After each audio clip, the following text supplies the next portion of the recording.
side of one shot and the other side of another shot.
This is an entire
Welcome you all to another stream. We're here back again. I look the same, but I'm different. I swear. I'm wearing jeans. I'm wearing a white t-shirt underneath. Just a comfortable, oversized gray hoodie. I did get my workout in. I went to Amelia Earhart Park here in Hialeah, Miami, and I walked around it. Took me an hour. Did use my weighted vest. You all know. Gotta keep using it. Then I came back, had some dinner. The chicken breast, some keto bread, and some pineapple. And I watched a video there. It was really inspiring. Uh, it was about brothers in Eritrea. I think that's how you pronounce that country. And well, they were in prison 26 years for their faith because as Jehovah Witnesses, we are neutral to government, and that government wanted them to serve in the military and treated them very very badly for many years, and it was just tragic. They suffered abuse, inhumane abuse, and it is sad to see that those things still happen nowadays. But they stayed faithful. They didn't give in to to all the threats, to all the hate, to all the malice. They stayed faithful to Jehovah. They kept their neutrality, and they had the opportunity to sanctify His name, and it was very inspiring. And it makes you take note that yeah, life is a struggle here, but it's never the same. Like our struggles are only struggles because we perceive them to be struggles, not to downplay them because they're still struggles. If you're going through them, uh, just pray and hopefully you do get better and may Jehovah help you with that. Um, but yeah, just remember that it could be worse, but at the same time, you can be better. And well, enough about that. Very inspiring video. If you want to go watch it, go to jw.org and it's there. So, well, let's continue with what we're doing, which is editing this video or continuing to learn how to edit videos, right? Uh, I also wanted to continue how to learn how to type. At first, I was doing it because, well, it's a useful skill, but I watched video, another video, like a small tutorial. Obviously, nothing in depth like this, but it was a pretty good overview of what to expect if I want to vlog, if I want to create content for my channel, and that kind of thing. And he has to write scripts, and writing scripts seems to be a regular thing. So being able to type accurately and efficiently is going to be of much benefit to me and in the future. And if you, I mean, it's probably beneficial to anybody using a computer, which is most people. I don't want to say a percentage because it's pretty high, but most people use a computer, so learning how to type is essential. So we're gonna do this for another 10 minutes. Got the timer here, and then we're gonna start. Okay.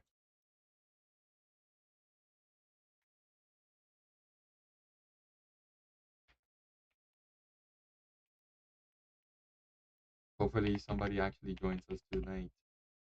I talk because maybe somebody in the future actually comes back and watches these streams. I mean, I was gonna make videos out of them. However, since I'm not actually making any content, it's more like I'm consuming content and learning and just making my own thing. Like I don't see how that would be beneficial or add to anyone other than if they want to sit through me learning how to edit. Uh, Maybe I can make a video talking about my experience, and then I can use these videos or these streams as B-roll for how it was, the good, the bad, the times where we're just here, where and our minds just stop working.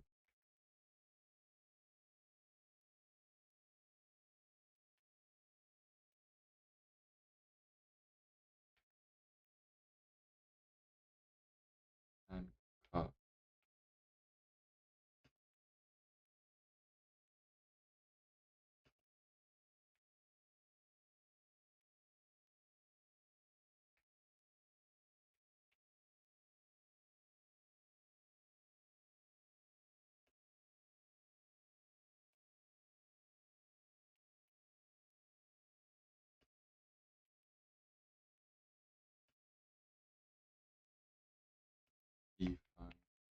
I locked in, guys.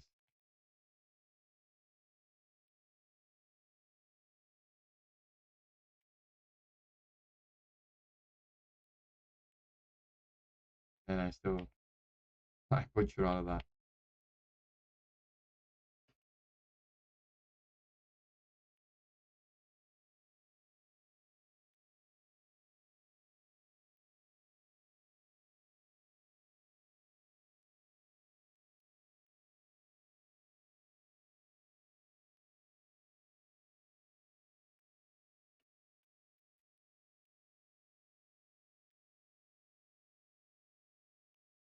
Oh goodness.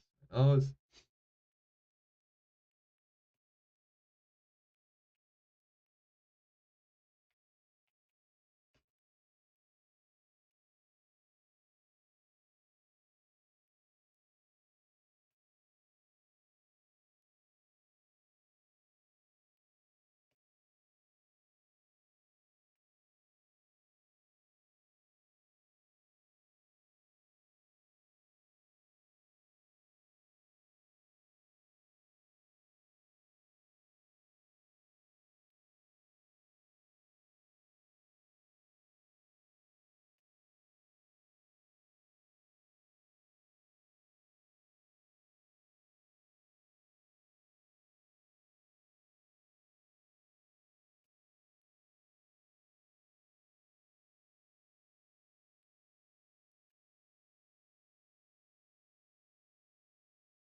got a top score.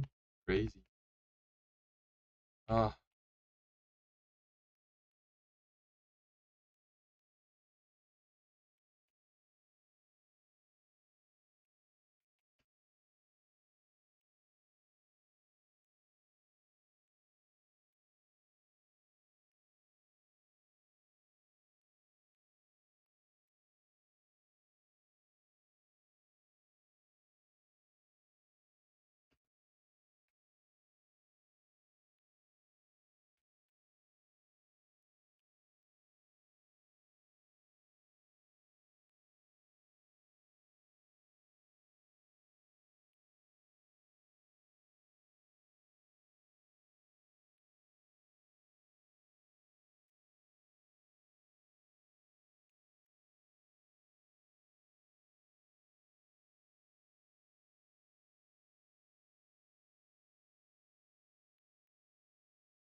And we're done.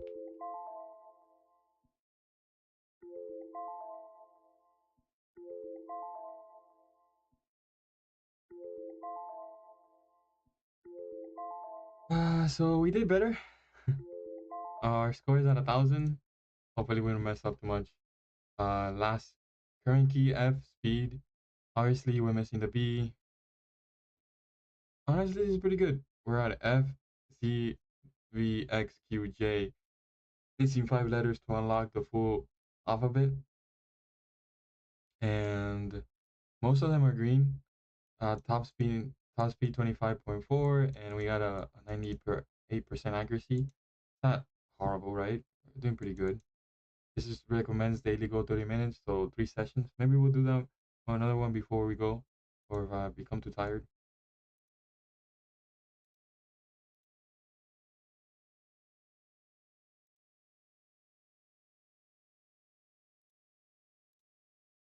But right now, we're just gonna continue learning how to edit. And we got the From Noob to Bro project, and I think we were like an hour and 20 minutes in.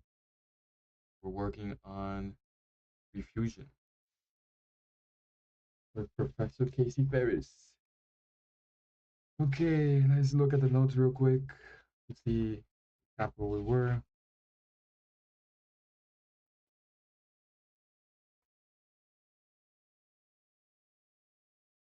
How does nodes work together? Foggy shot example. Foggy, to be specific with the nodes. We learned about the, I don't know what were they called again? We got, it's not that complicated, honestly. These, and it can get very complicated, but it's not that complicated. So we got the main image, then we got bright contrast, very dark. Then we got bright contrast, very dark, but only here. And then we merge them together with the polygon space, right? One polygon for the back, which is the dark image, one polygon in the front, and then the front image stays the same. And then we got the color correction to make it a little bluish, nightish colorage. Then we merge it together with the original picture, which what we want is the lights to stay like that. And then we obviously the soft edge night is really nice. Makes it look, can't even tell like anything's been done to the image, and it's obviously very, very different. Like, how can I just, oh, I just zoom. I said, how can I just zoom? And I did, but now I can't unzoom.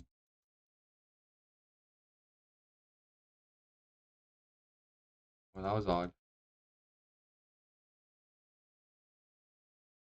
Can I do it again? Was I clicking, right clicking? Nope. Oh, it's doing it. It did something.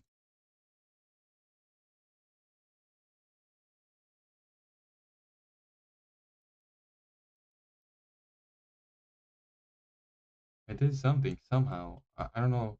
I'm doing the same thing.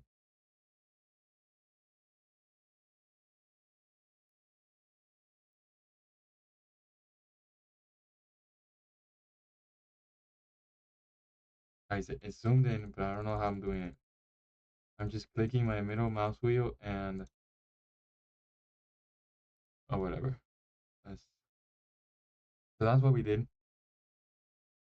And then we got this nice media out page. So it looks like that. Which is nice. Okay. So we got the different nodes. A text node, that would be fun, right? Text node. And this is the cloud. This is the cloudish smoke one that we did. Honestly, many uses for this. My brain, there's just so much here that I'm so overwhelmed on how I would use it. Like, other than the color correction stuff, which there's a whole separate page for. Like, like really, layering images seem to be the fun part here. Like, if I have multiple images, oh, I want maybe this. I just want it to be like a house in space. So I would cut the whole house and then put a background in space. Like that kind of thing. Effects and stuff. By the way, I found another 2-hour course by the same Professor Ferris. It's around here on just DaVinci Resolve art, the art on the invisible VFX in DaVinci Resolve. Fusion VFX course for free, 2 hours and 14 minutes. Like, what can we learn there? You know, what can we learn? It would be pretty cool. Might do that one next since it's free. You know, might as well. And then I'll also check out his YouTube channel and see what he has.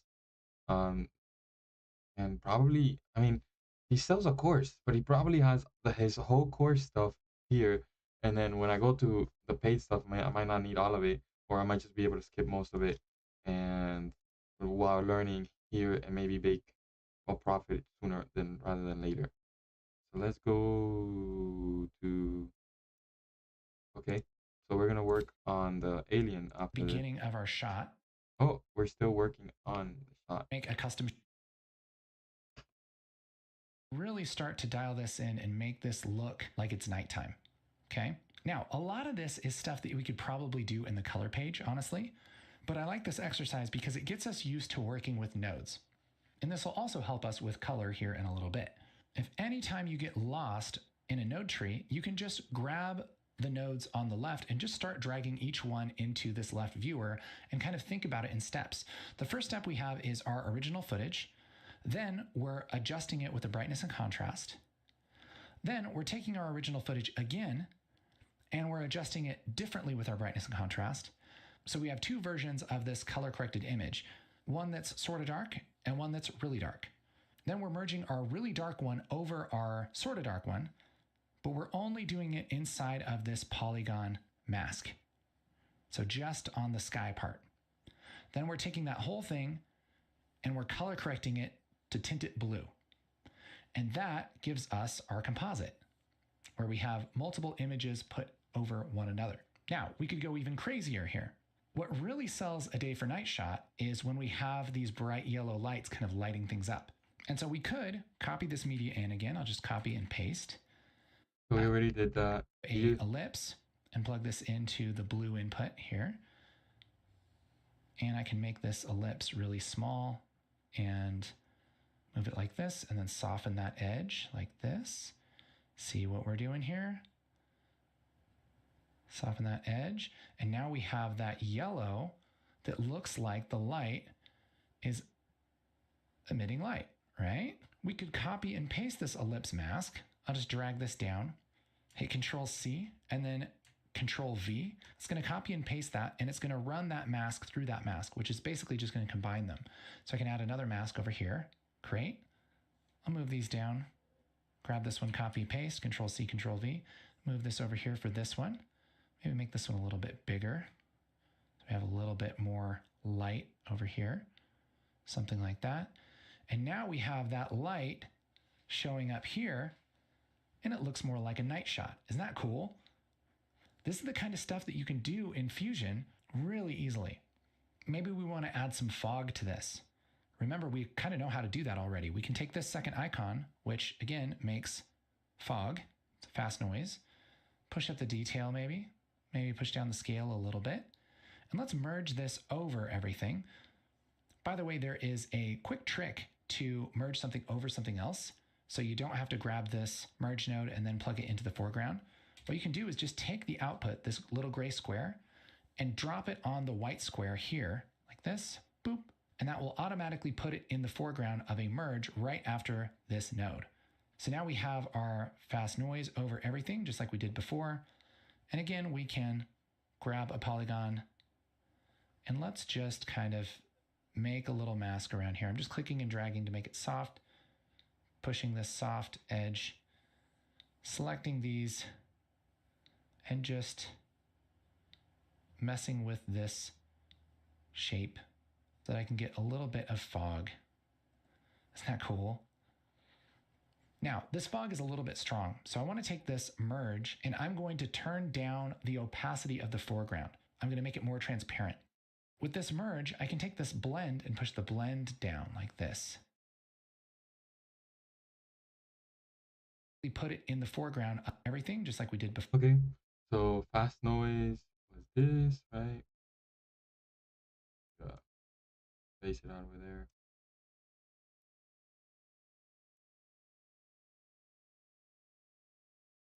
square creates another one, and then we want polygon probably.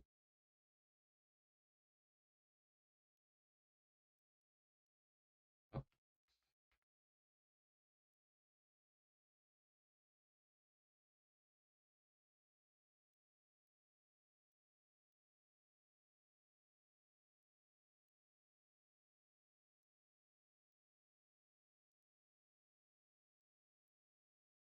there's no fast noise here.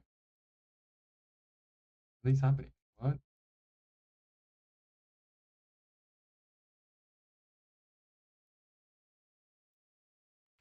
Something happened.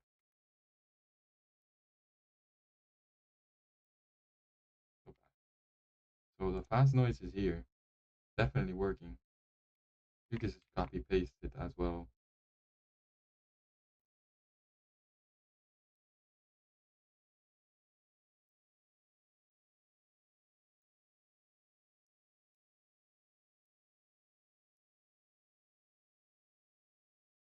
Right. So there is noise.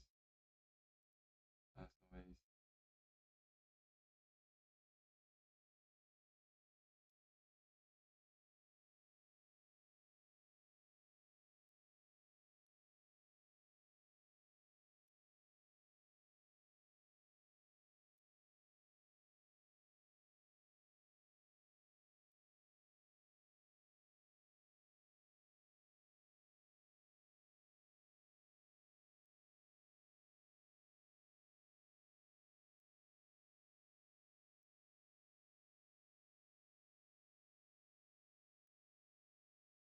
When it obviously fog is like grayer, maybe. Then let's add. Let's use this one.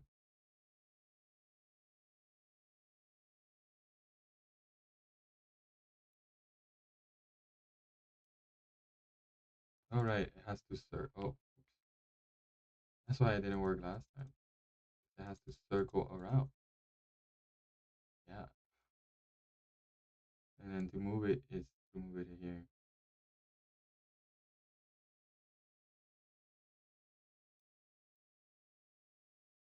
Soft edge.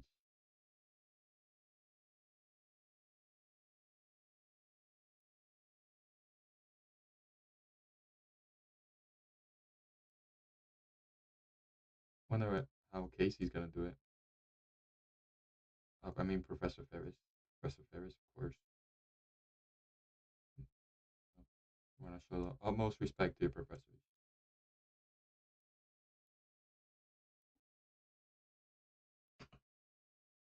All right, and then here for what was it? How did we move the image? How do we actually move this? I forgot. It was somewhere around here. Oh no, wait, right. Fast noise, noise, here.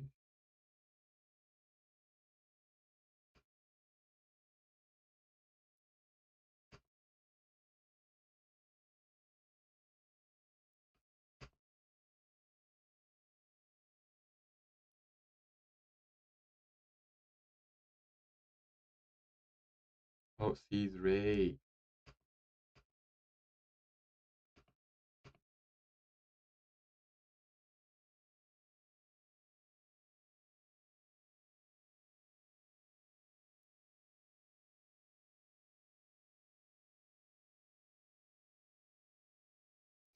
Okay.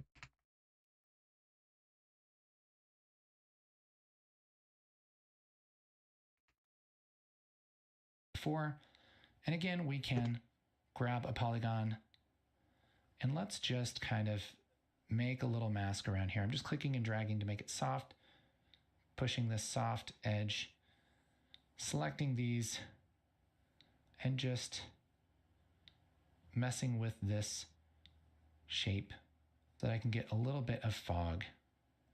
Isn't that cool? Now, this fog is a little bit strong, so I want to take this merge and I'm going to turn down the opacity of the foreground. I'm going to make it more transparent. With this merge, I can take this blend and push the blend down like this. And so I can kind of fade this on or off. So if I want to split the difference, I could take this blend to 0.5, and I'll actually just push this in just a little bit, maybe like 20% or so. And now we have this fog in our shot, and it really adds a lot. Makes it feel like it's a nighttime kind of foggy shot. Oh, look at that big difference. Here's our original footage, and here's after. That's a big, big difference. Isn't that cool? The other thing we can do with this fog is we can grab this fast noise, and look at this. We can move the center of the fast noise around, and that just kind of moves this texture. And we can start this here at the beginning of our shot. And just like we can animate stuff in the edit page, we can animate stuff here in the Fusion page. So I could take this fog, I'll take the center and just start it there. You can really start it anywhere. It's just going to be easier to animate from one side to the other rather than starting here and then animating it off screen. We're going to start right here, and I'm going to animate the center. I'll just click this keyframe diamond, and then at the end, we'll move this over a little bit. I don't know, maybe halfway or so. So now, as we play this back, we see the fog kind of, and we're just using original footage, and here's after. That's a big, big difference. Isn't that cool? The other thing we can do with this fog is we can grab this fast noise and look at this. Okay, now that we did it ourselves, let's redo it how he did it, right? Delete.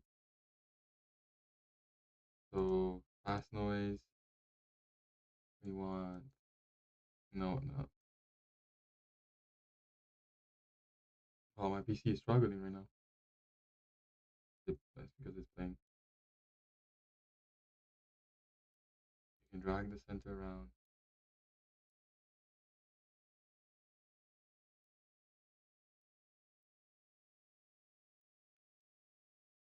Right, so with less detail, it looks foggier. And we still want just a line tool.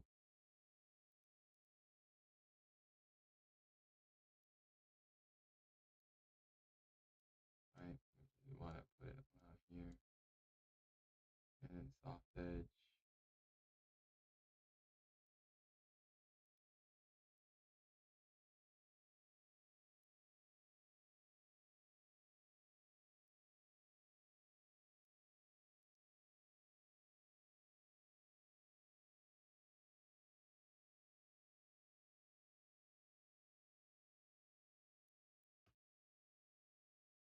So it looks foggy.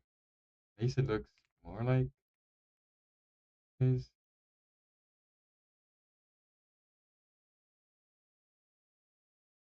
Oh wait, when am I moving? I want to move to fast noise.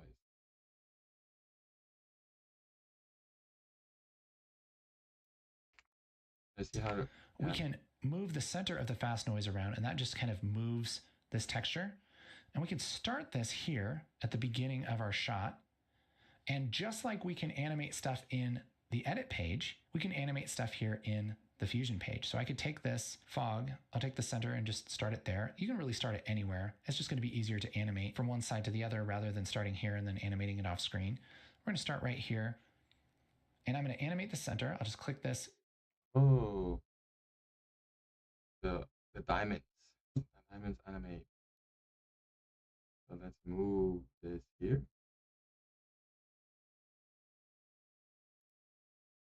And we want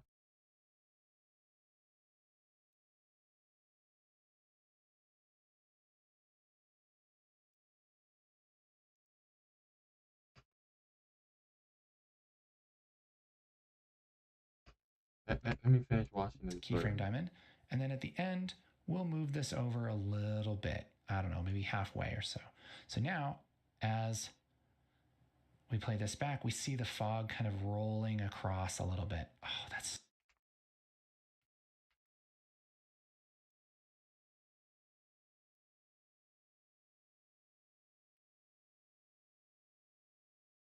I did press.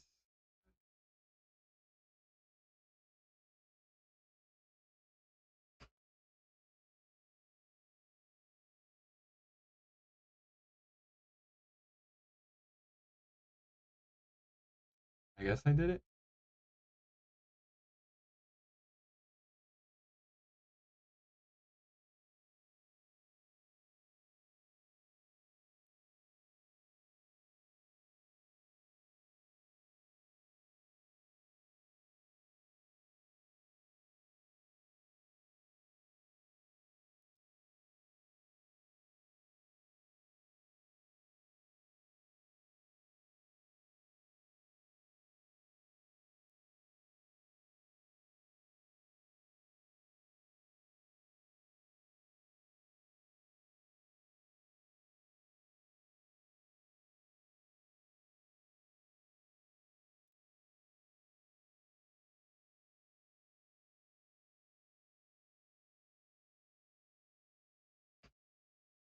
Yeah, that looked odd for mine there.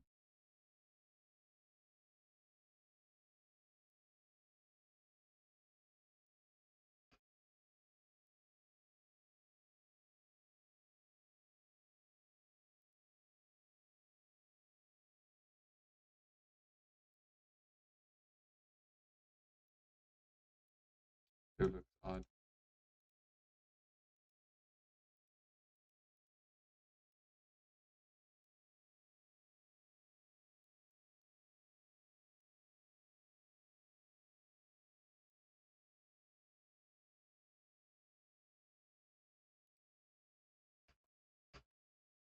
Did I adjust something too much? Looks odd. It's not.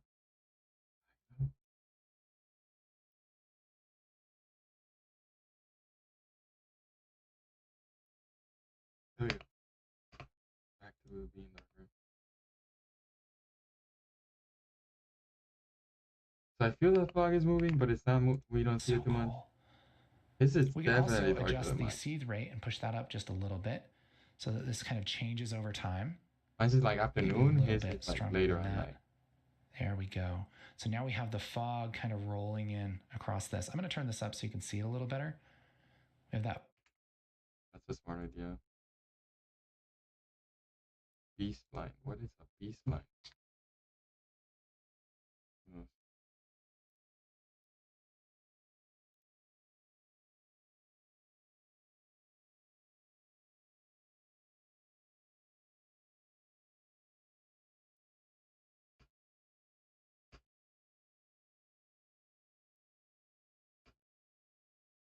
It is moving.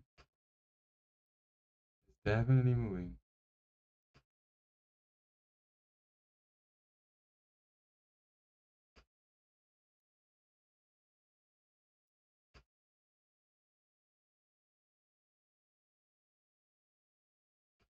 Cool. That fog going from left to right. This goes from I right always want to to keep left. things subtle, but it's a little bit easier to see I on don't the know. recording here. So let's just But it's push moving. this up just so it's nice and subtle. A little bit of fog. Oh, it's so cool. Movie magic in Fusion. And remember, once we have this all built out, we can switch to the edit page and look, here's our shot in the edit page. We don't have to render it. We don't have to do anything crazy. It's just already in the timeline. Isn't that awesome? Now, here's kind of one of the dirty little secrets about Fusion. You kind of take one look at this node tree and you're like, gosh, that's a lot of little boxes and everything. But it wasn't that hard when we were building it because we're just building it one step at a time. Okay. And really, we're just starting with this media in and we're color correcting it, which is one step. We're starting with this media in again and we're color correcting it. We're putting it together.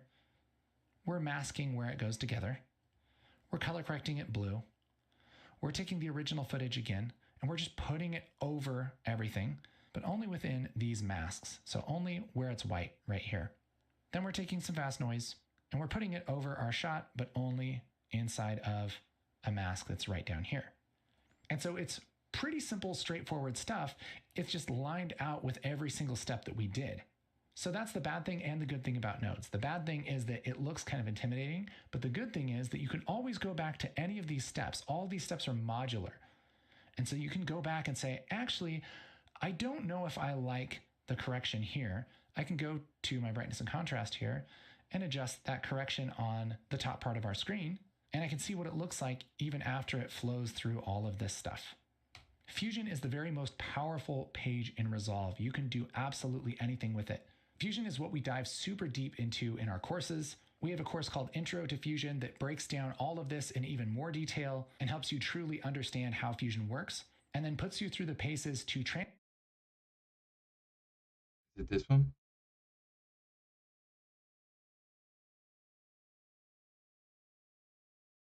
Maybe it's this one. Transform you from somebody who doesn't really know anything about Fusion to somebody who can confidently use Fusion for visual effects and for graphics and for creating awesome things in Resolve. Now, let's go back to our edit page and we have these two shots and we want to combine them. Now, to combine a couple of shots in Fusion, you can do this a couple different ways. One thing I could do would be to just be over this bottom one and switch to Fusion And then I could go to my media pool and grab this other shot and drag this in like this. And that's going to make another media in.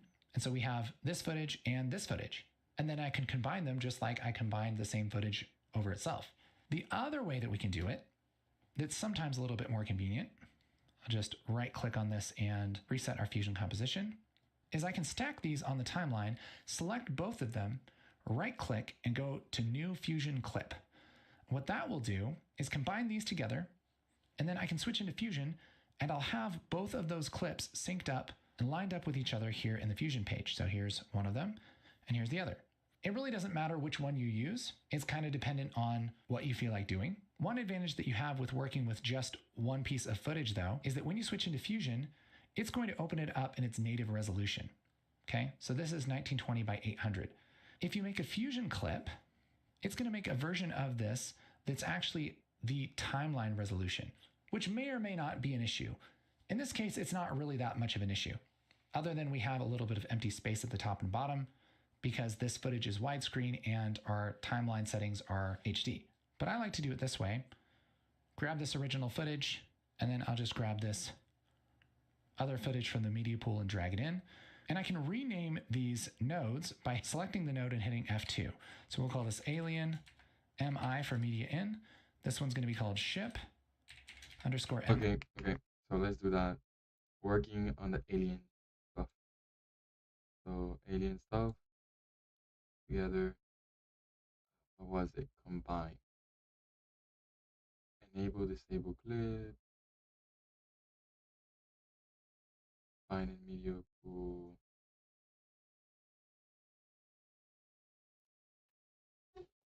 Clip color. Reset. Okay. And then render cache fusion. So we reset it because it was already.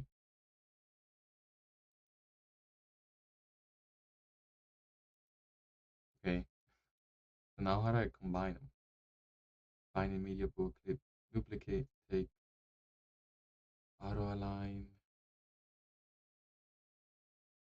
new fusion clip, right? Oh, it made a new fusion clip together. Oh, look. It's there.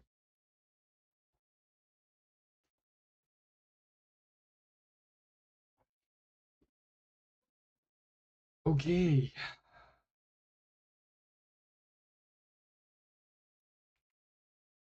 I for media in.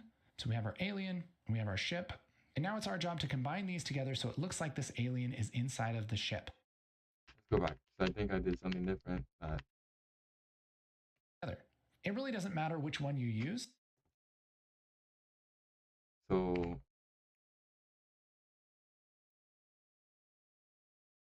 medium 2. So let's just rename. How do I rename? Double clicking on it does not rename.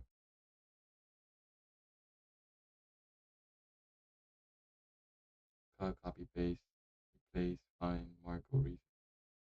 Edit signs, edit controls, rename. F2. So we're gonna name this one alien.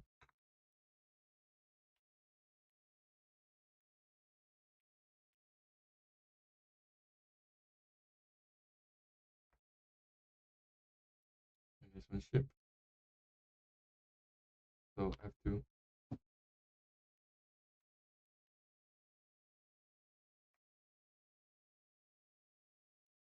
What background is this? No background. Merge, merge.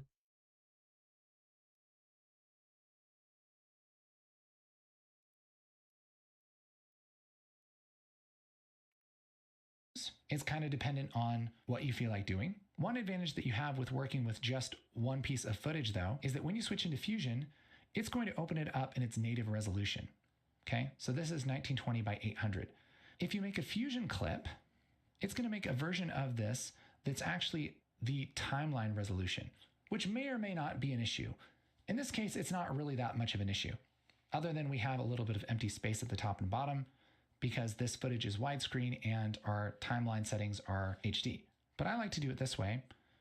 Grab this original footage, and then I'll just grab this other footage from the media pool. Okay, so he doesn't actually do it with the, so we can just reset. Reset.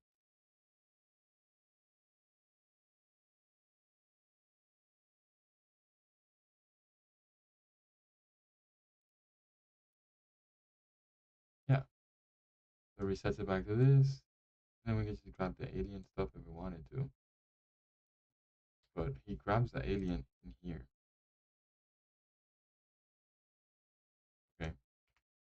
I know I reset it. Does it keep the old stuff?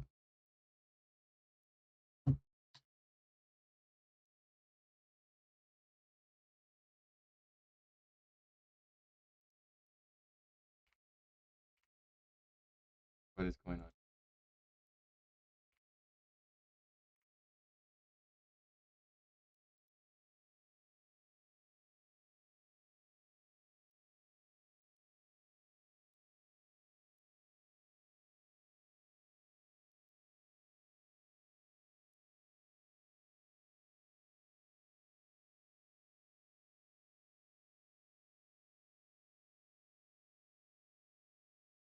What if I delete these files? So just delete this. All right. So now,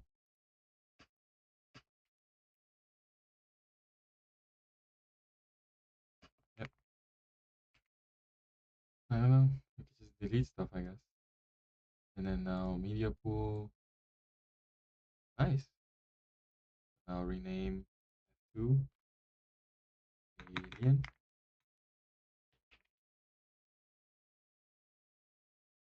Oh, to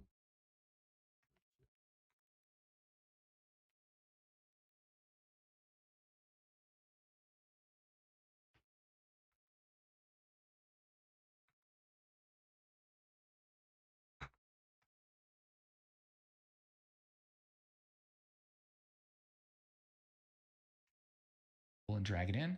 And I can rename these nodes by selecting the node and hitting F2. So we'll call this alien MI for media in.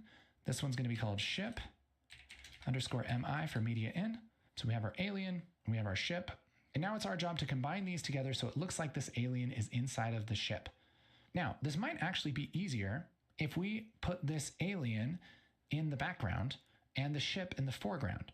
So let's go ahead and disconnect our ship, and we're going to start with our alien. We're going to take him and put him into the media out. This is going to be our original footage. In this case, they're both the same resolution, so it doesn't really matter. And then we're going to take our ship and we're going to put this over our alien like that. So we're just going to be able to see the ship and the aliens underneath it. So if we move this over, we can see the aliens underneath it. But the first thing we have to do is cut a hole in our clip of the ship. In visual effects land, this would be called a plate. Think of if you're stacking two plates in the kitchen, your foreground plate is on top of your background plate, all right? So this foreground plate, this ship, we're gonna cut a hole right here in the cockpit and see if we can put our little alien shot in there. To do that, we can grab a polygon mask, and if we connect it to the ship right now, everything's gonna disappear, and we're not gonna be able to see what we're working on. So it's actually a little better idea to not connect this yet. We're just gonna put this kind of nearby where we wanna connect it. Select this polygon, and I'm just going to start drawing a mask right around here where I want this to be cut out. Now, drawing masks is kind of its own art. Let's just look at this polygon here for a minute. In fact, I'll grab all these and kind of reset it. If you click once, that's going to add a point to your polygon. So if I click once several times, that's going to build a shape. Once I connect that shape to itself and close that path, that's going to make a selection. That's this white part right here. I can also add points to this by just clicking and dragging. It's going to add points. But there's also these little handles on the line. And if I click and drag that, that's going to make these points softer. Like it's going to make them not as pointy. And so I can adjust my path using these little handles, and I can make soft curves or I can make them pointy depending on where those handles are. When I'm drawing, if I click once, that makes a sharp point. If I click and drag, that drags out those handles so that I can make a soft shape like that. Generally, when you're drawing with a mask, you want to have the least amount of points possible. And so if you're going to draw a curve, you don't want to draw a ton of little points like that to make your shape. What's better is just to use one point here in the middle and drag those handles out like this. Then you can kind of adjust it. But you can get the same shape with 3 points instead of 30. And it takes some practice if you've never drawn these kinds of paths before. You haven't used like a pen tool, you haven't drawn vector shapes, things like that. It does take some getting used to, but with a little practice, you'll get the hang of it. All right? So let's go back to our ship, and we're going to use our polygon mask, and I'm going to click once here, and then click and drag here for this curve. Click once here because there's a little bit of curve. There we go. I'm clicking and dragging, click once, click and drag, click once to close the path. I can hold Control and grab this little handle. That's really hard to see. Let me adjust my viewer here. I'm just turning the gain down in our viewer. It's just the colors of the viewer. It doesn't actually change the image. It's just like your preview of it. Those 3 dots, you can click on gain and gamma, and you can kind of adjust the brightness of your viewer just so you can do things like this a little bit easier. I can hold Control and grab this handle and move this down into line, because I want a good selection of this right here. And I think, Okay, let's do that. So we actually want alien here.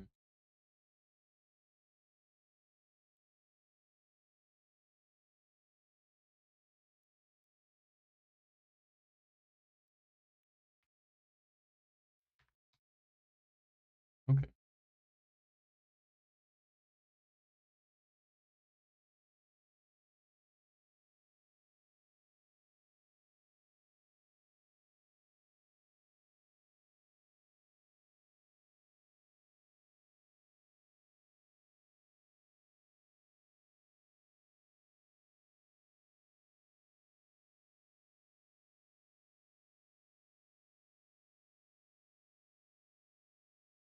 Forgot how to close this.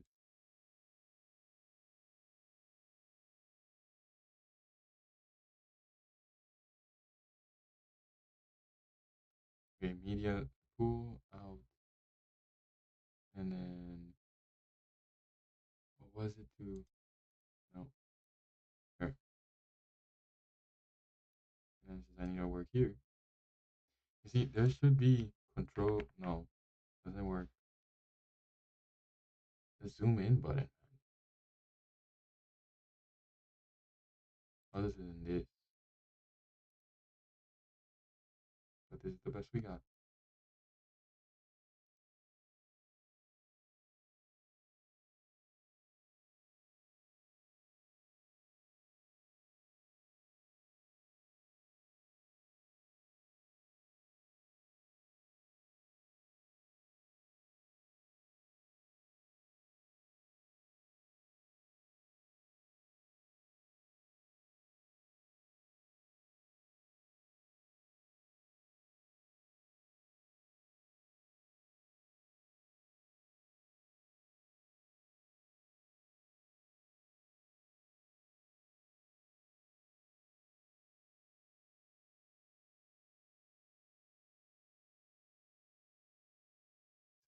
This,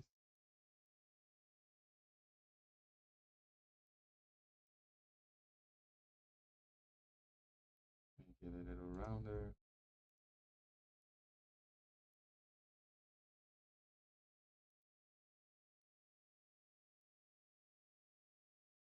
I think that's perfectly fine right there. And now we just put fit back to fit. And move this up. And add the second view.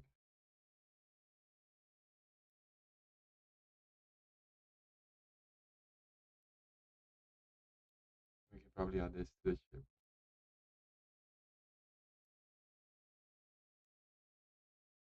Of course, this is wrong. Ship.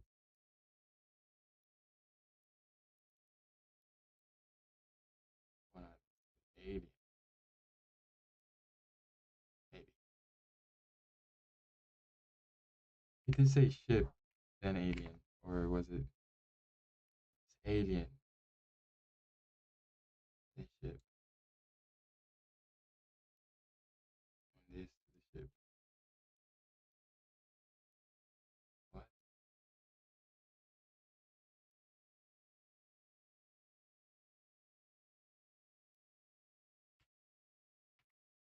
keep watching I it. think that looks pretty good.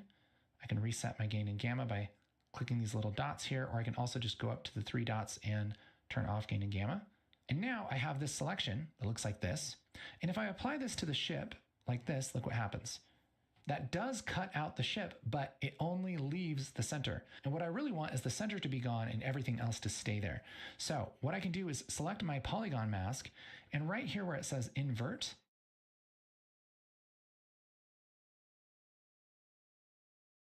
An invert button. And of course, why is this too big now, dude? I'm pretty sure I drew this right around those edges.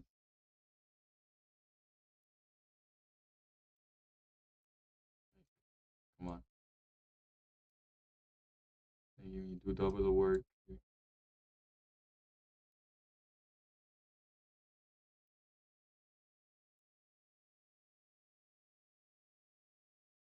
This typical day and resolve.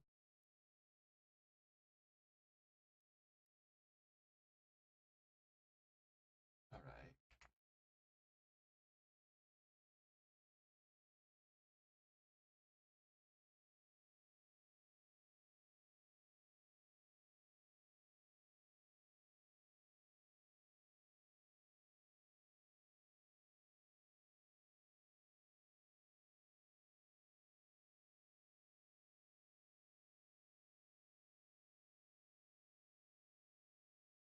All right.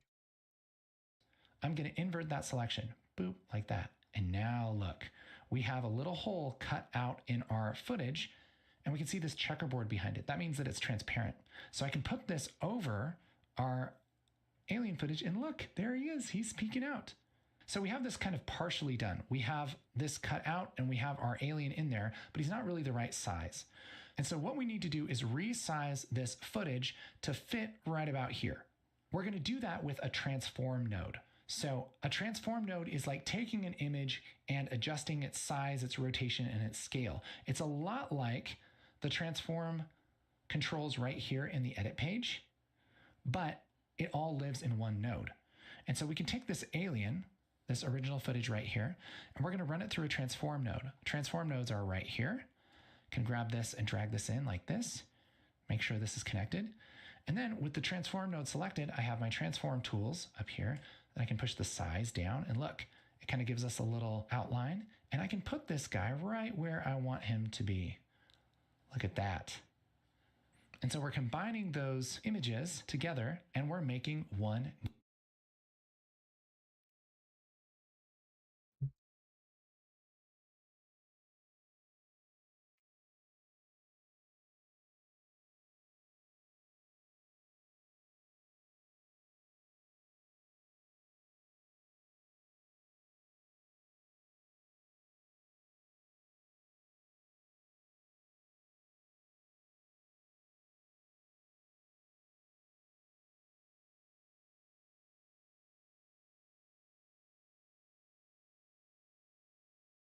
new image. That's like transform nodes are right here. Can grab this and drag this in like this. Make sure this is connected. And then with the transform node selected, I have my transform tools up here that I can push the size down, and look, it kind of gives us a little outline. Well, mine just broke. The alien to the merge.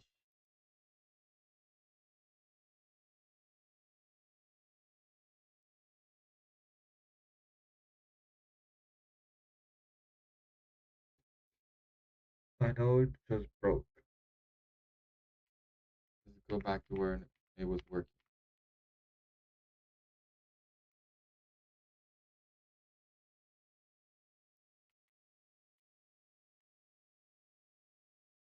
So here it's working, right? Now we have the transform node.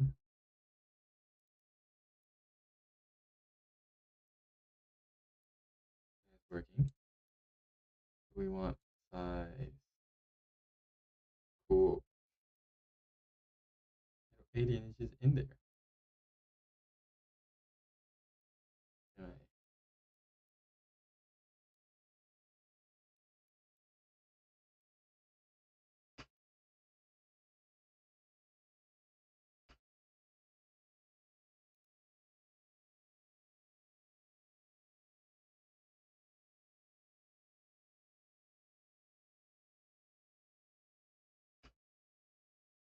Maybe there's a smooth soft edge.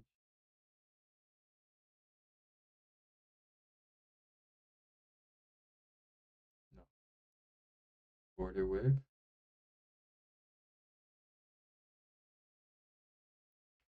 Nope.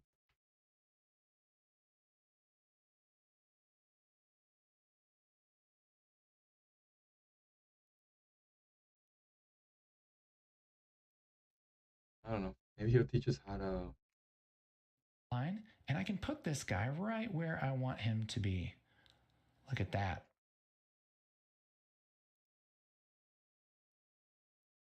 Oh, the circle is to rotate like that. So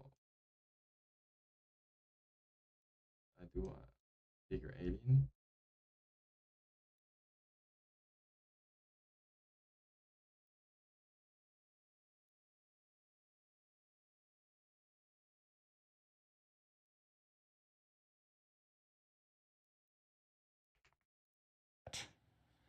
And so we're combining those images together and we're making one new image. That's movie magic. Isn't that cool? Again, this node tree looks complicated, but it's our original footage of our alien. We're transforming him, making him smaller like this. We're taking our ship footage, we're cutting out the middle, and we're just pasting it on top of this image. Those combine together and they make our shot here. And now we can call this good, or we can change it around a little bit. One thing is maybe this polygon mask needs a little bit of softness, so I'll push up the softness just a little bit. Something like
That's what was it. It's just the cockpit wasn't that big. It was through here, maybe.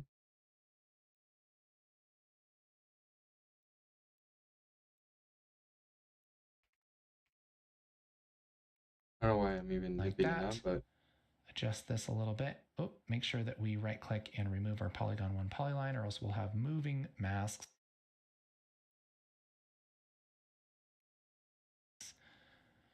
Just going to kind of adjust this and make sure this looks good. Always a good idea. Maybe we want to color correct right here and kind of put a little shadow so it looks like he's really inside of that craft. We could run this transformed alien, this right here, through something like a brightness and contrast.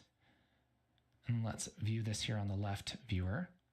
And we're going to take the gain down a little bit, maybe take the gamma down, touch, maybe take the saturation down. I'm just going to make it a little bit darker, but we're only going to do it right here, okay? So we could take a polygon mask or even maybe a rectangle mask, and we can apply that to our color correction. And as we change this mask, look, it's only going to do that color correction. That one node's job, this brightness and contrast job, is only going to happen inside of this rectangle. And so I can take this rectangle and we can either move it on this viewer or the other viewer, doesn't matter. We'll rotate this a little bit. I'll just move this right there and then maybe soften that edge just so we have a little bit of our color correction. okay. Move this to the end a little. And now wait, this one.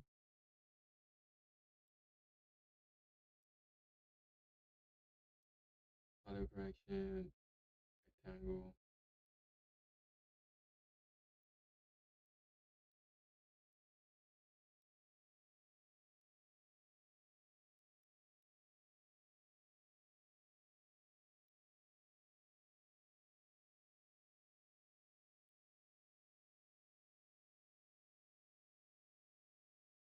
the color correction. We just wanna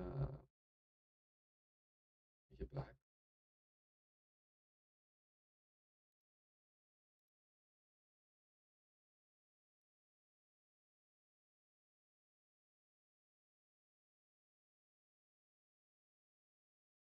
Like where is black?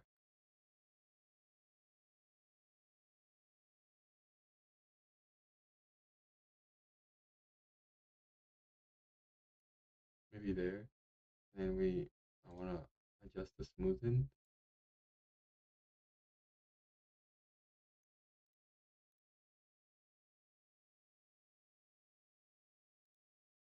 Too much smoothness.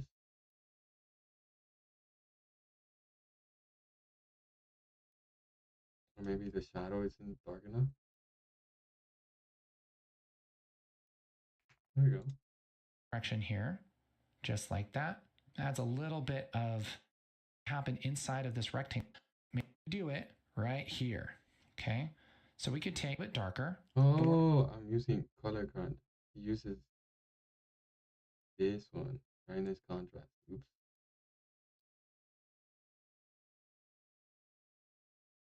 Same thing.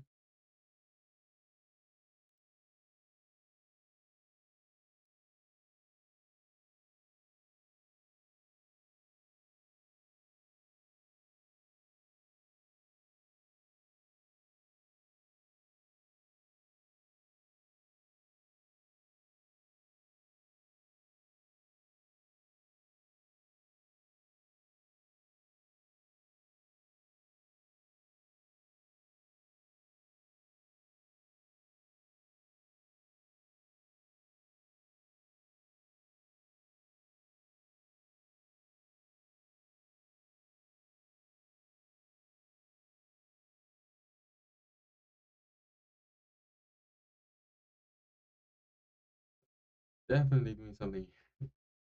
I pressed too many buttons.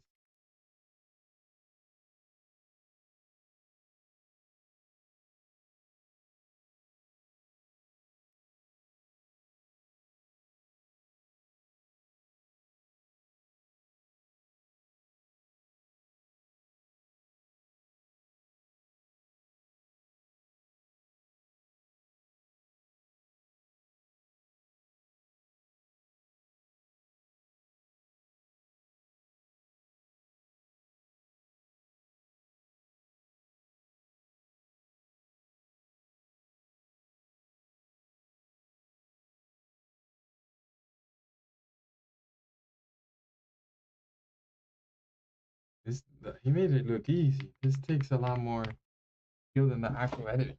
I mean, post processing. Goodness. We're only going to do it right here. Click and remove our polygon 1 polyline, or else we'll have moving. We want to color correct right here and kind of put a little shadow so it looks like he's really this right here on the left viewer. And we're going to take the gain down a little bit, maybe take the gamma down, touch, maybe take the saturation down. I'm just going to make it a little bit darker, but we're only going to do it right here. Okay. Okay. So we could take. So one thing he did it. He did it before adding the rectangle. So gain down, gamma down, brightness, saturation.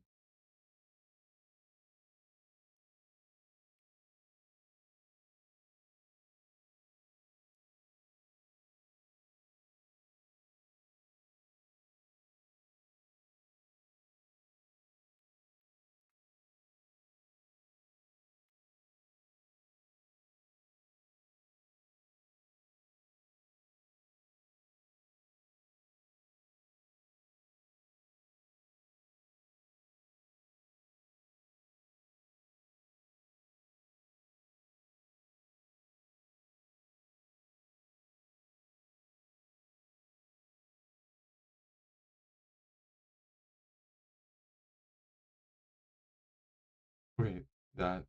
Now I'm gonna add the rectangle. Yeah. Okay. And then mask, or even maybe a rectangle mask, and we can apply that to our color correction. And as we change this mask, look, it's only going to do that. I like that. Color correction, that one node's job, this brightness and contrast job, is only going to happen inside of this rectangle. And so I can take this rectangle and we can either move it on this viewer or the other viewer, doesn't matter. We'll rotate this a little bit. I'll just move this right there and then maybe soften that edge just so we have a little bit of our color correction here, just like that. Adds a little bit of interactive lighting there. So here's before and here's after. And that's only happening on this image because we're running it through this brightness and contrast before we put it under the ship. If we did a color correction on this side, then what we're doing is we're taking this image and we're color correcting it, right? So if I did some kind of color correction here, we'll just, I don't know, make this really yellow, right? And then if we put that inside of a ellipse, that's going to color correct everything, at least inside of that ellipse. But if we were to put this here before we put it under the ship, I can hold shift and drag this out like this and just drop it back in like that. Then that's going to color correct this image before it goes under the ship. And so we're only color correcting this image. So the order of the nodes is really important. Let's get rid of that. And now we have our nice composite. We can switch back over to the edit page. Oh, so beautiful. There's our little guy. We can get rid of this alien plate. And now we have 3 finished VFX shots right here in our timeline. And we can do this on any timeline. If we switch back to our edit timeline, I can quickly go into Fusion and maybe I'll do something like add fog. Push up the detail like this, and we'll just mask it to be maybe like right here. Soften that edge a lot. Now we have a lot more fog than we did. Really makes a big difference. There are infinitely more things to go over. Where was it at? So he's here. Oh, here are the timeline. Fusion timeline. Timeline. Timeline 1. Can I rename it right here? No. Not. Cool. So you can have multiple edits going at the same time. But then how do you put them together? I'm so confused. Like, would you make multiple videos? I mean, for the purposes of this tutorial, I understand.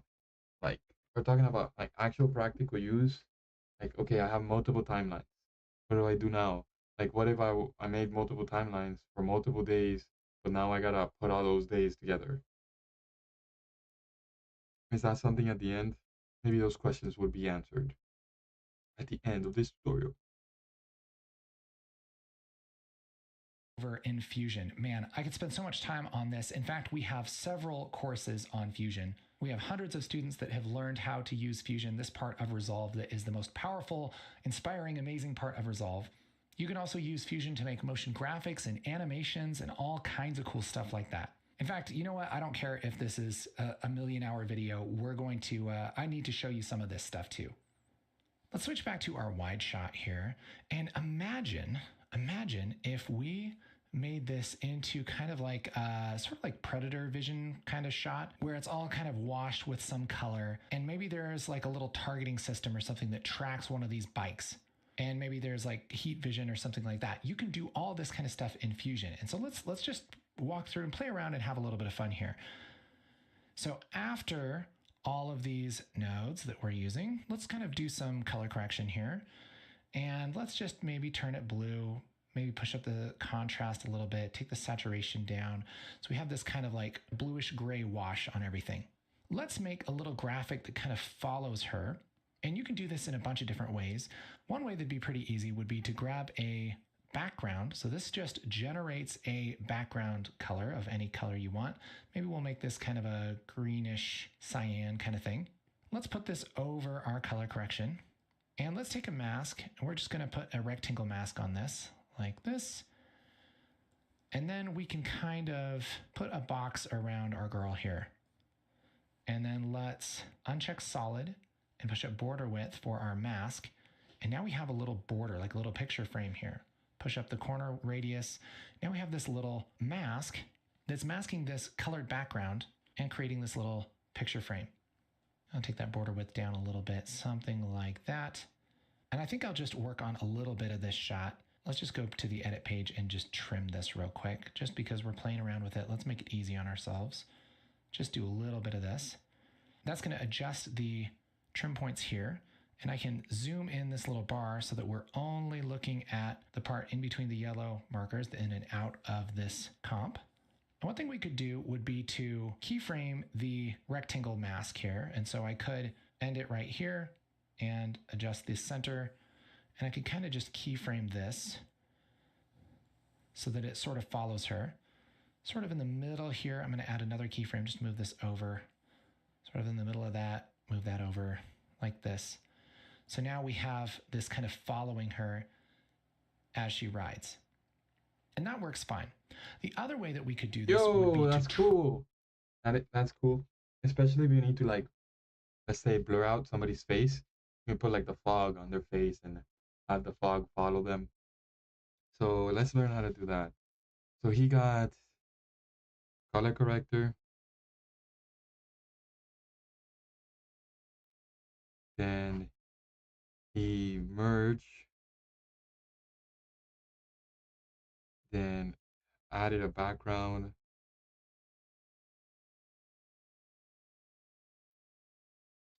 And have rectangle unchecked, checked, solid box.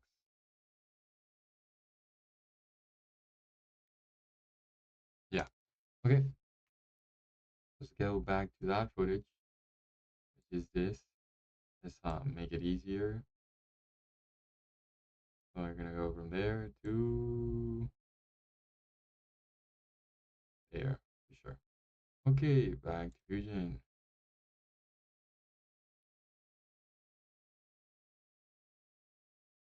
That's brightness contrast.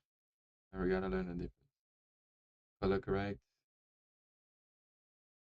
Then merge. But I need a merge.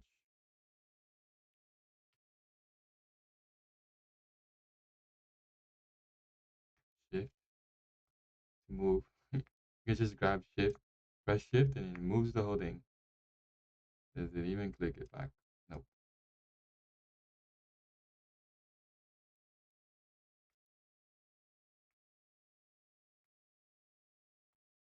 And it puts it in the middle too. Cool. So color correcting, we just want to make this blue. Right. Alright, right now I just need to see one screen. Still don't know how to zoom in. Wait. Oh, there you go. You gotta click both and then move. Oh, figured it out. Guys, I figured it out. Click the scroll wheel and left click and then you zoom in. Zoom in. Nice. So now we want add background. I do not know where he pressed. Which one of this is a background? Channel borderline, multi-merge, merge, matte, control, transform, blur, brightness, color, paint, text, fast noise, merge, multi, copy, image plane, shape, text. We probably have 3D text. Hello. Hello world. And just I don't know, I mean color black. Can I add that? Where is it?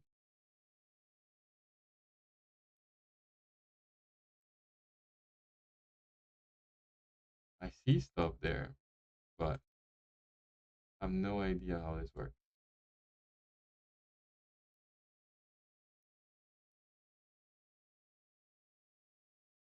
I'm definitely playing with something else. Oh, hello world.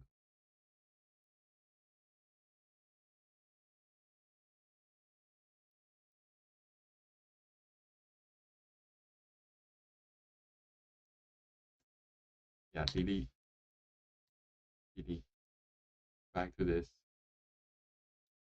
Still looking for the rectangle tool. I do not know where it is.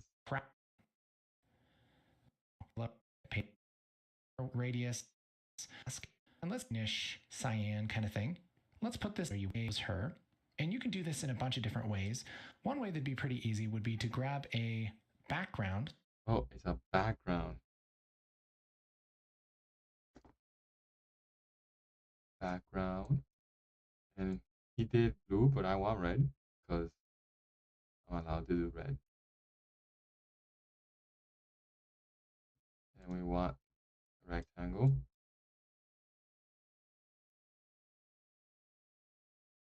And we want to uncheck solid. And maybe border width higher. Yeah, okay. So we obviously want to zoom in on the girl.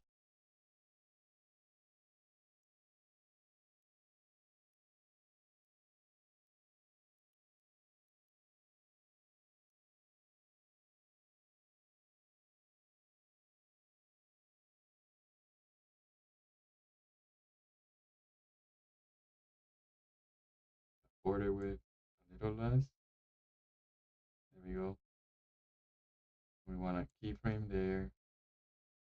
And let's just see where keyframe at the end. Right. And then we check.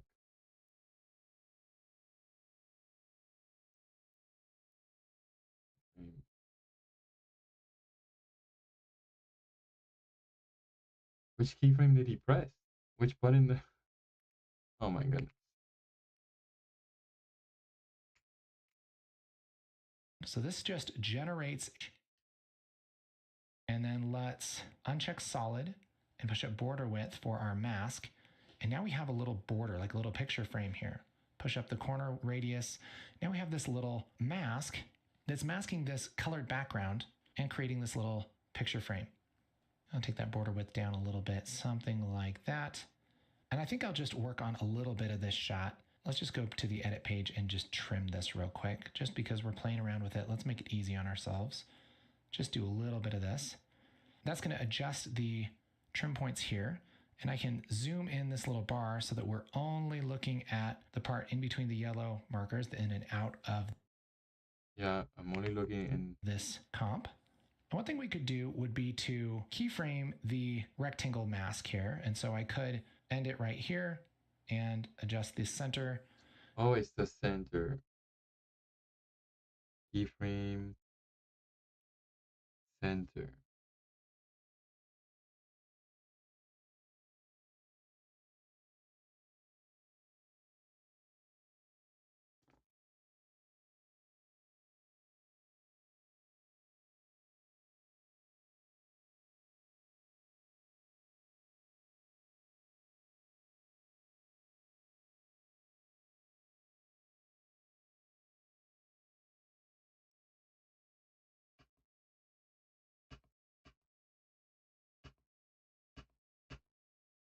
Okay, so I did something wrong.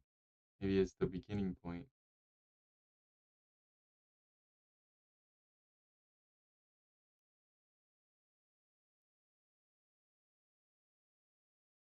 Oh, come on. Why is it doing that?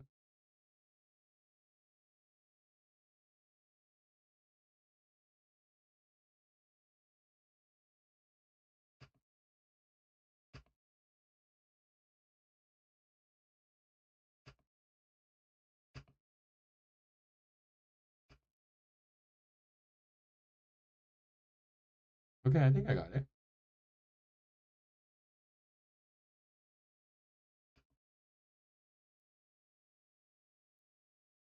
Yeah. And I can kind of just keyframe this so that it sort of follows her. Sort of in the middle here, I'm going to add another keyframe, just move this over. Sort of in the middle of that, move that over like this. So now we have this kind of following her as she rides.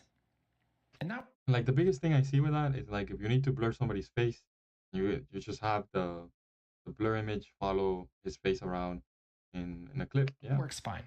The other way that we could do this would be to track the motion. So depending on what. Oh, you can also track motion.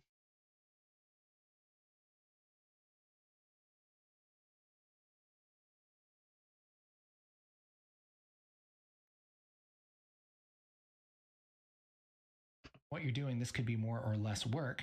I'm going to double click here in the empty space, and you can hit Shift and Spacebar, and that's going to bring up a menu that will let you select all of the 370 something nodes inside of Fusion. There are a ton. Look at that. It's crazy. But I'm going to type tracker. That's going to bring up this tracker node. I'll select that and hit add. And you can take your original footage here. I can just copy and paste this, Control C, double click off, Control V. I'll just move this up here and put this into the tracker. Let's just look at this here on the right. And this track, Okay. I'll just move this footage. I was taking notes. Tracker looks like what a tracker would look like, honestly.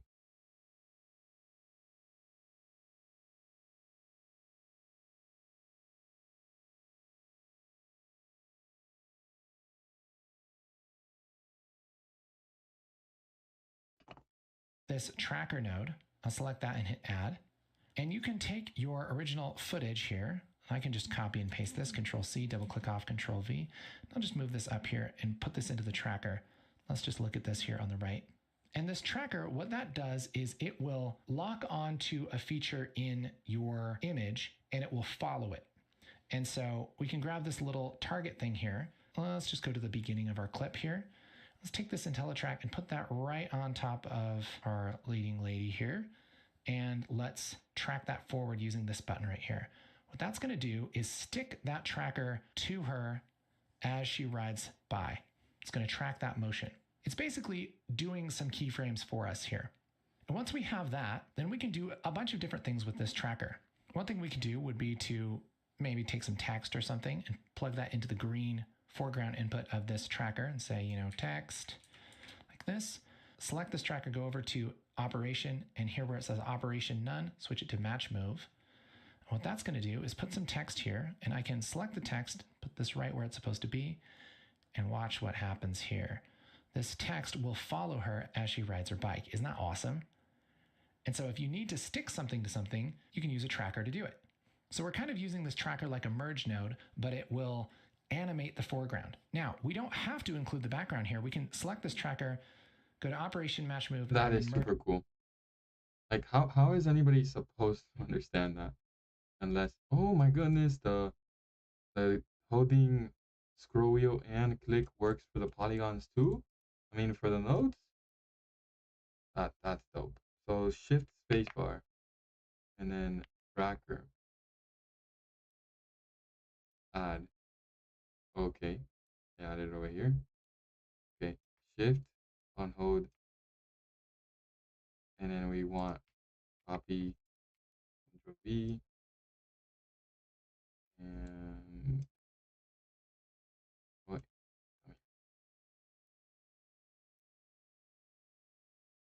Where's the track? Okay. Where's the tracker though? Oh, up there. We want, oh, how do I move the tracker? Oh, right there. And let's just place it on the girl. Maybe her body would be better.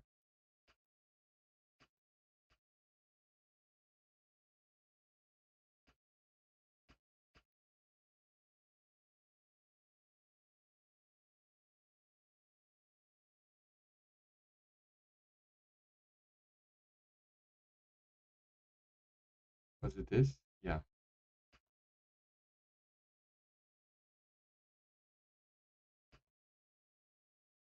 Well, I didn't do anything there. Am I doing something wrong?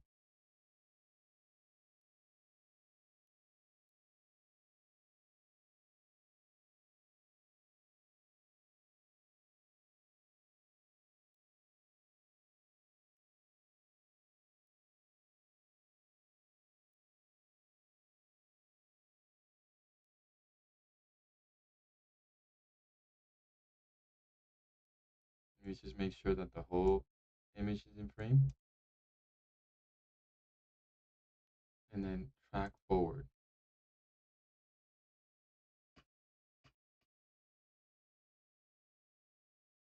Okay, Mr. Ferris, something's happening. My thing is not working. Ah, why things just be simple?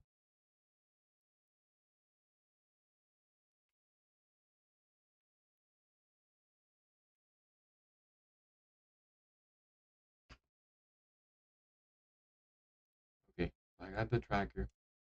Let's get a new tracker.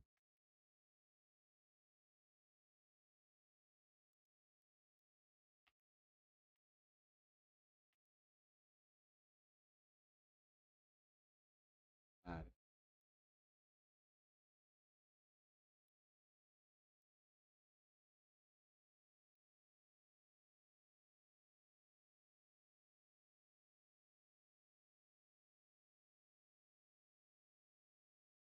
I'm gonna put it on the girl.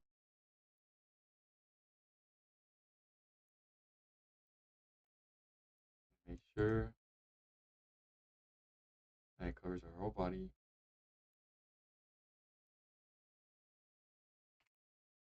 Instead of this tracker and say, text that tracker to her target thing here. Let's just go to the beginning of our clip here. Let's take this IntelliTrack and put that right on top of our leading lady here. And let's track that forward using this button right here. What that's going to do is stick that track. Okay, so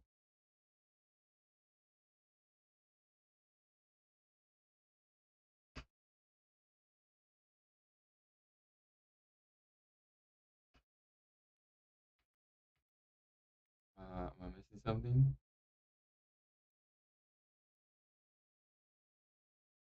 Maybe I'm putting it too high up.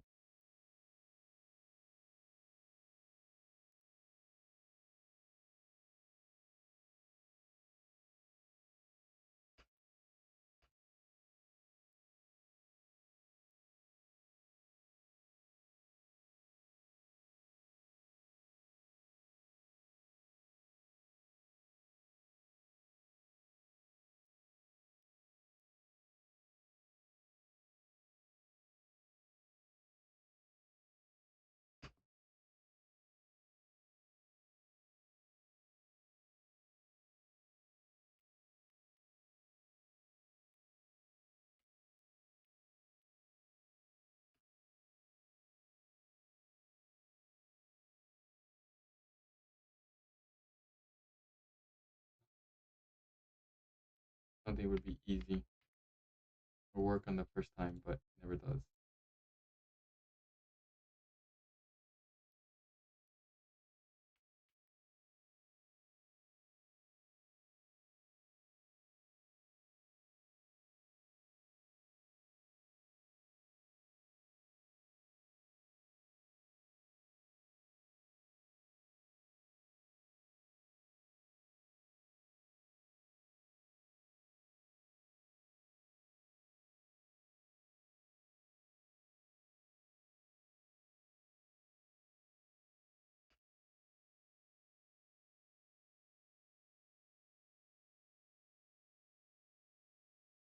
So mine is not tracking her.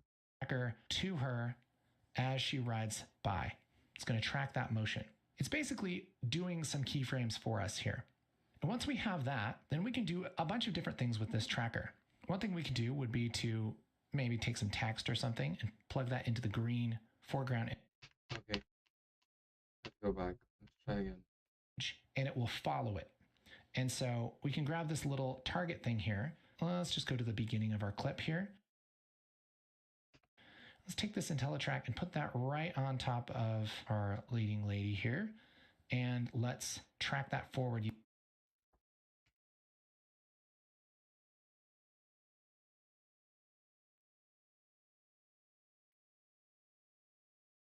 So we got a different tracker now. Oh well, since I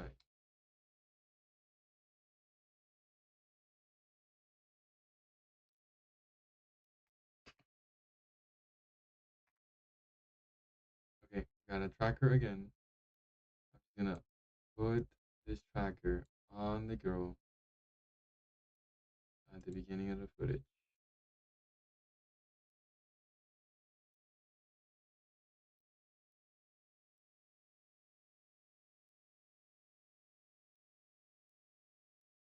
Next to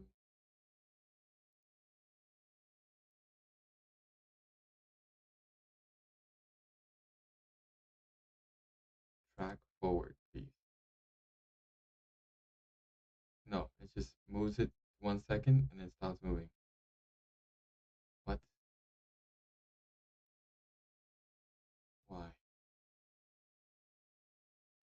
Somebody explain why, maybe.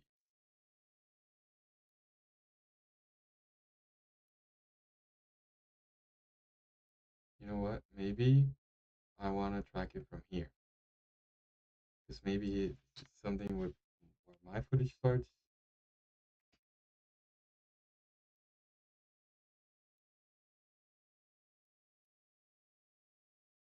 And you grab the tracker again.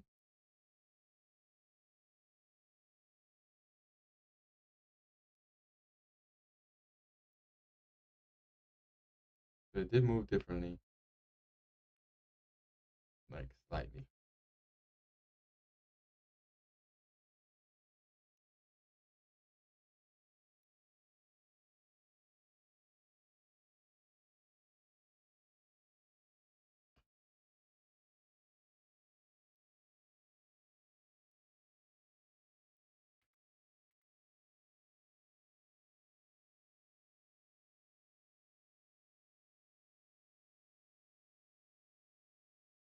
Nope. It's just a little boom boom and then it stops. So I don't know.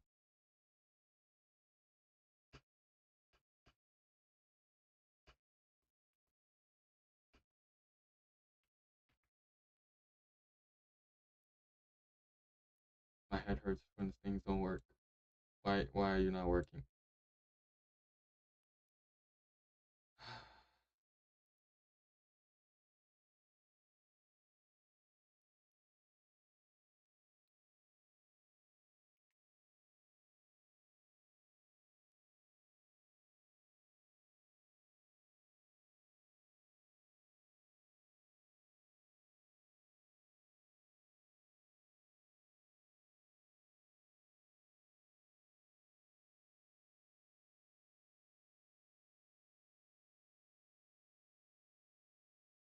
Maybe I want to track it in reverse. How about that? What if I track it in reverse?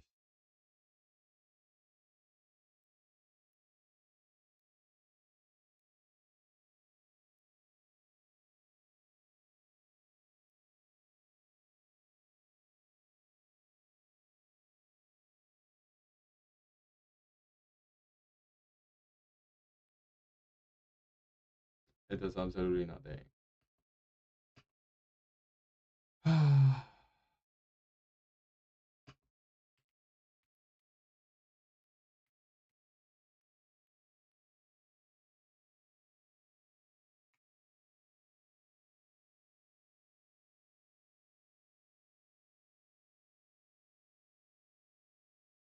Well, I'm gonna leave it there. This problems that cannot be solved in the moment. You either move forward and then come back to them later, or you stop and come back to them later. Since this is not something we can just move forward on because it's a tutorial, I have to come back to it later. And plus, I really want the tracker thing to work. Even though we could just manually keyframe things, nobody got time for that. So we really want this tracker thing to work. I want it to be able to work. So why is it not working?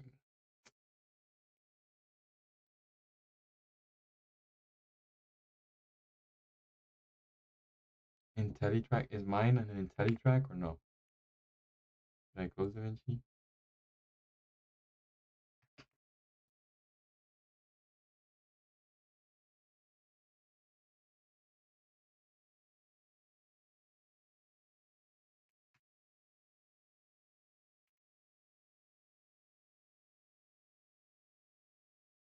Mine doesn't. I think that's what the problem. Mine doesn't say IntelliTrack. It's just a point.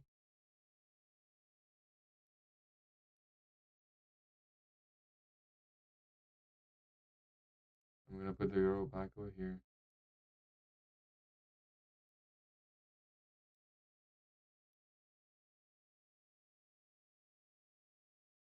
It definitely is in full view. Track forward.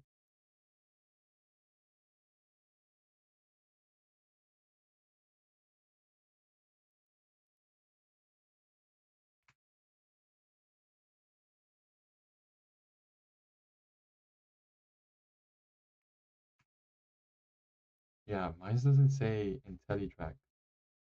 Select tracker, add tracker, IntelliTrack. I think that's a paid version. I think that's definitely a paid version thing there.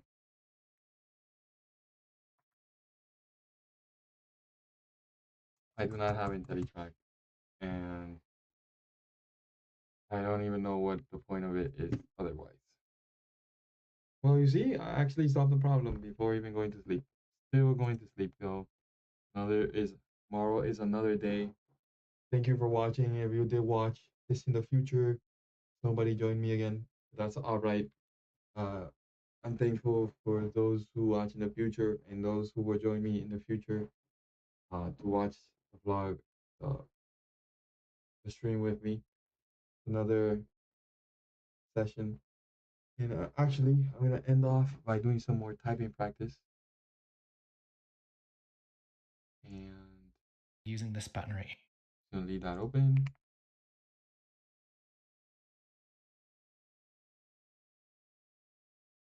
We're gonna go for a quick 10 more minutes.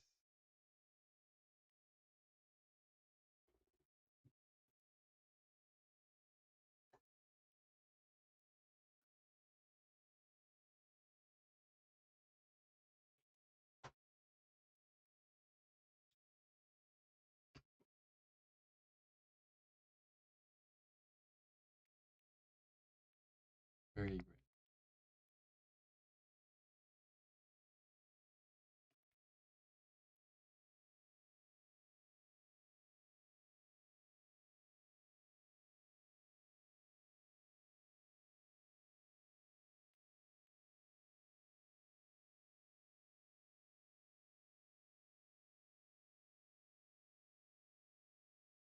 Did I start the timer?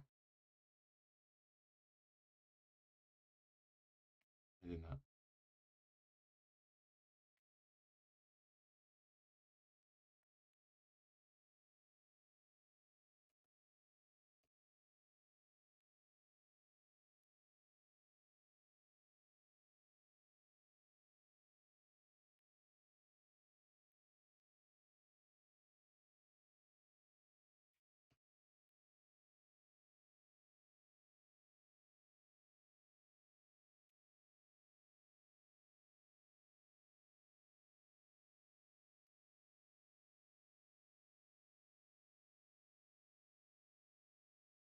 Oh, new letter unlocked. Nice.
Whoa.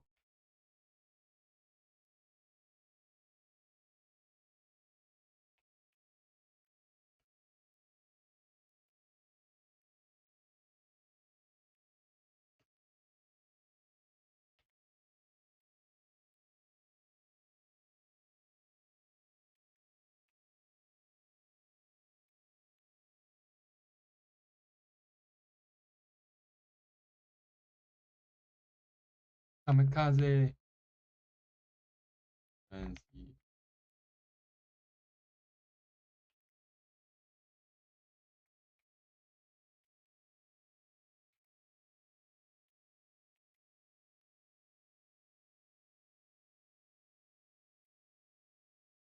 Another letter, by the way, reacting really late to the other letter. I was more like, really? Another letter?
And we did it for another 10 minutes.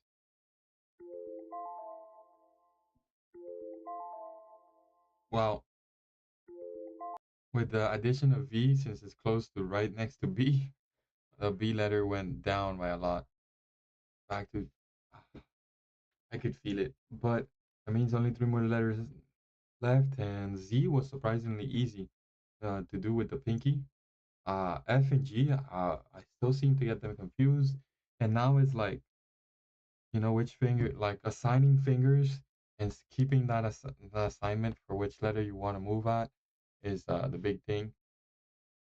And sometimes your unconscious mind, like your muscle memory moves and it clicks everything, but sometimes you have to like use your memory. Oh, where is this letter? And move the finger there. And knowing which finger you want to like be able to move uh, to that location is important. The only difference, like normally you're supposed to these R, T, F, G, V, B is for the pointing fingers.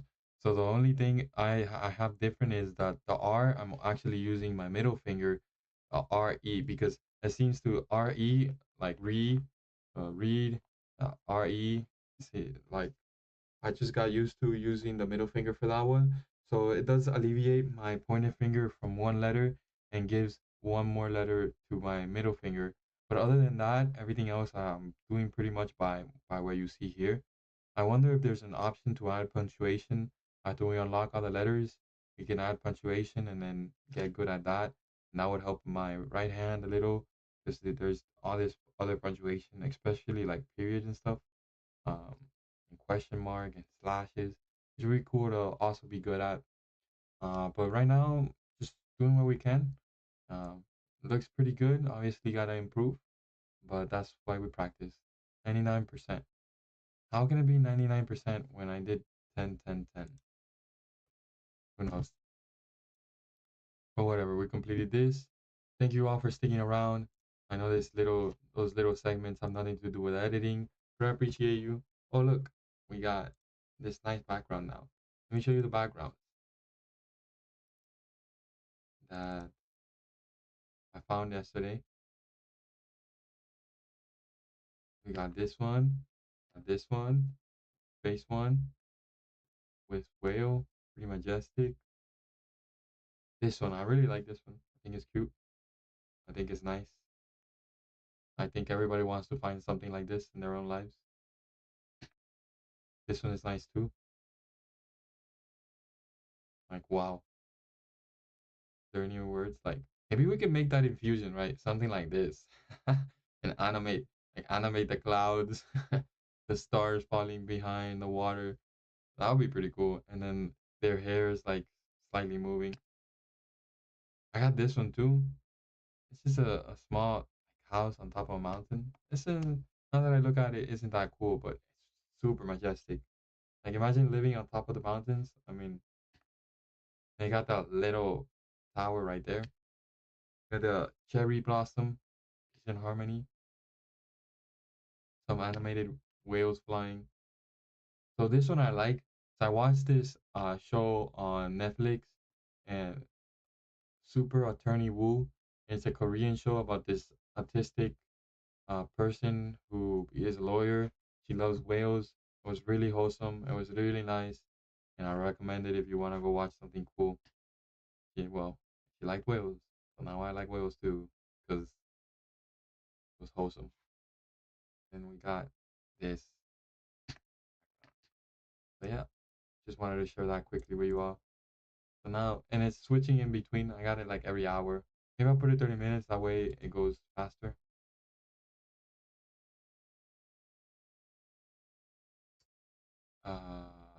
Personalization background. So about every 20 minutes. That way it will switch faster. And then I'll probably add more images to there in the future. Right now, I like those because, as you saw before, I just had the map image, and yeah, I like it. It's inspiring, go travel, but at the same time, like you just want chill vibes. Just want chill vibes when you're sitting here, especially learning and working. I mean, I got a cozy room. I got a carpet, sofa. My bed is right there. I have a plant, and then I have a shelf with some books and plants. Try to keep it cozy. And yeah, thank you for listening. Have a great night. This is final goodbye, actual final goodbye. Take care.